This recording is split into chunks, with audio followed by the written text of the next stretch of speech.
Hello viewers, welcome to my channel Annu vlogs. ఇవాళ special double ka meetha ఎలా ready చేసుకోవాలో చూసేద్దాం.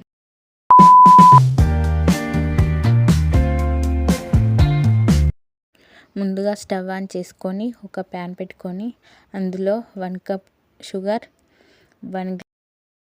అందులో 1 గ్లాస్ వాటర్ వేసుకొని మెల్లిగా కలుపుతూ మరిగించుకోవాలి. కొంచెం మరిగిన తర్వాత ఒక 3 ఇలాచి వేసుకోవాలి.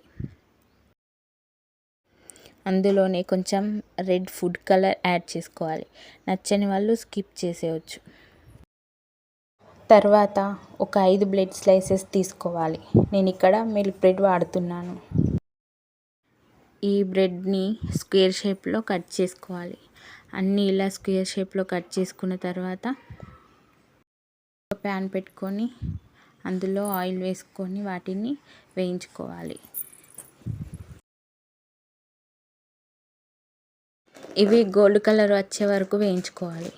ఇలా గోల్డ్ కలర్ వచ్చిన తర్వాత వాటిని ఒక బౌల్లోకి తీసేసుకోవాలి. ఇలా అన్నీ వేయించుకొని బౌల్లోకి తీసుకున్న తర్వాత షుగర్ సిరప్లో ఒక్కొక్కటి వేసేయాలి. ఇలా అన్నీ వేసేసిన తర్వాత వాటిపైన కొంచెం కండెన్స్ మిల్క్ వేయాలి. నచ్చితే కోవా కూడా వేసుకోవచ్చు. తర్వాత వాటిపైన డ్రై ఫ్రూట్స్తో గార్నిష్ చేసుకోవాలి. అంతే, సింపుల్. నచ్చిందా? నచ్చితే లైక్ చేయండి, షేర్ చేయండి, కామెంట్ చేయండి. ప్లీజ్ సబ్స్క్రైబ్ కూడా చేసేయండి. Thank you.